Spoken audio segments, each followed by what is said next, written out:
Do you like where you are? Is this where you want to be in life? Is this where you want to be next year? Or even next month or next week? Joyce Meyer, she said, enjoy where you are. That's can be pretty difficult, especially when the only voice you're listening to is your own. I talked yesterday about being your own cheerleader because it's highly unlikely that anybody else is going to do it. Not to the degree that you need, that you really, really want. My sister always used to talk about in basic training, she would say, back then we had no choice. When they said drop down and give me 50 or half right, we knew what half right meant. Half right meant you were going to turn halfway and then kick your legs back so you didn't kick the troop behind you, and you were in the push-up position. That's what half right meant. We knew we messed up. We had to get half right, get down and push up and stay there. And you couldn't stop. Back then, you couldn't have the red card. And I had not heard about this until today. A red card, not in the Army, hopefully. Hopefully they never get that in that kind of shape. Oh, and I think that's going to turn around. But anyway, when you're in class, in college, these are adults paying taxes, working, having kids, mortgages. These young people, you can lay your red card down. No explanation is required. You lay it down on your desk, and that means I am stressed. I need a break. I need to separate, and you can walk out of the room. You don't have to explain anything. You just put your red card down, and the instructor knows, oh, Teresa needs a break. Teresa's leaving. I lay my red card down, and I walk out the door. Life does not come with red cards. Most of us, we are our only cheerleader. And if we want to change, if we want to get out of where we are, if we want to enjoy where we are, it's going to be up to us. And the negative voices, the naysayers in your life, the ones who say you can't do it, you're not smart enough, you're too tall, too short, too fat, too thin, whatever, it's in here. That's the naysayer. It's our own thoughts. We have about 50,000 thoughts go through our minds a day. I think women probably have 70 or 80 and men maybe have 10. I don't know. Anyway, that's just me. But we have about 50,000 thoughts go through our head a day. A lot of them just zip right through. Just, oh, I like that car. Oh, why did she pull out in front of me? Oh, I stubbed my toe. Whatever. Oh, I'm out of milk. Gotta get bread. Write that on the list and you always forget. So we have a lot of those thoughts, but then we have other thoughts that come in and they pay rent and they're settle in and they're going to be there for a while. And if you're enjoying any of these videos, let me just take a moment. If you enjoy any of the videos, or if you're getting any value or want to hear more, please like and subscribe. And real quick, I got out today. It's freezing cold, and I apologize. My hair is in transition. I'm letting it grow out a little, and I had my hood up and down all day. Wasn't near as cold as yesterday. It got up to like 20 today, Fahrenheit. So, but still, it's a lot better than yesterday. And there's hardly no wind out there today. So, but the hood, up and down. So I look terrible. And who tells me I look terrible? Me. Nobody else says that. I don't show up at somebody's door and they're like, you can't come in. You look awful. What's up with your hair? Are you letting it grow out or something? Nobody says that. It's all me. I'm the negative Nelly in my life. I tell myself I'm never going to learn ads. Ads. Oh, if you know how to do Amazon ads or Facebook ads, hit me up. I spend money and I get very little to show for it. I am doing better with promo ads this year, which has been a long, long process of learning. But I'll think, I'm never going to learn these ads. I just keep spend. And it's not showing in my sales figures. Or I can't write as fast as these other writers who are publishing 6, 7, 8 books a year. I can't write that fast. I still have to work full time. I'm never going to be able to quit this job. A few months ago, I posted a video where every time a negative thought goes through your mind, follow it up, or well, not negative, any thought goes through your mind, follow it up with, and that's just the way I like it. I can never lose weight, and that's just the way I like it. I have a slow metabolism, always have, and that's just the way I like it. I'm never going to get through this intersection. This is the worst intersection, and I always am stuck here at 4 o'clock in the evening, and I never get out of here.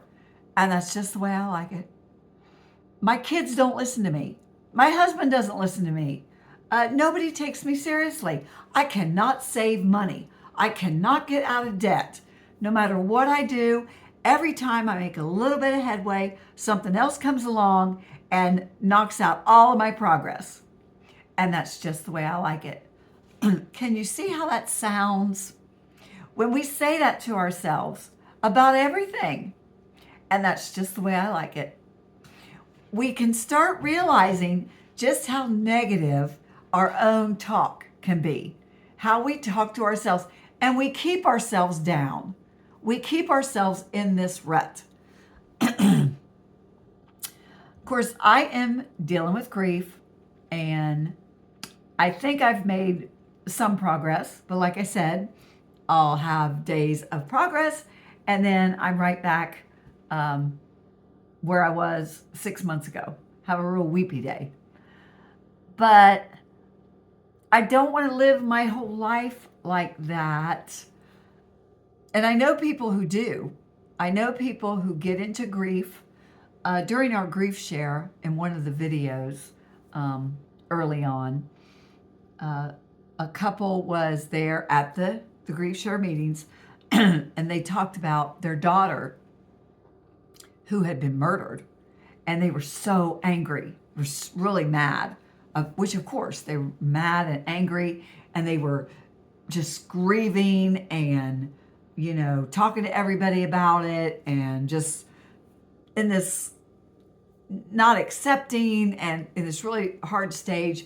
And someone asked them how long had it been since she passed away, and they said 17 years. I am not trying to disregard anyone's loss, but 17 years of not accepting and still being so angry and unforgiving. I've heard it said, you probably have too, unforgiveness is like drinking poison and hoping the other person, the person who offended you, hoping they get sick after you drink the poison. That's what unforgiveness is. It is just a thief. It's a thief of your peace, your hope, your joy. And I don't want to stay in the position where I am today. I want each day, each year to get better. My husband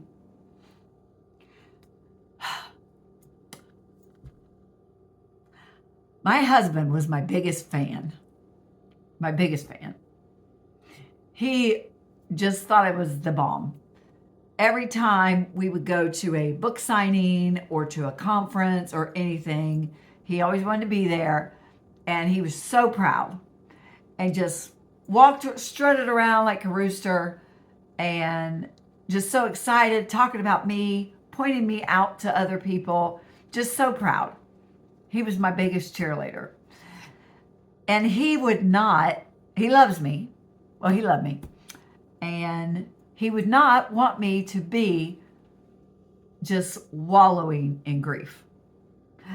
My friend had said a while back, she made a comment, her husband's number one job was keeping her happy.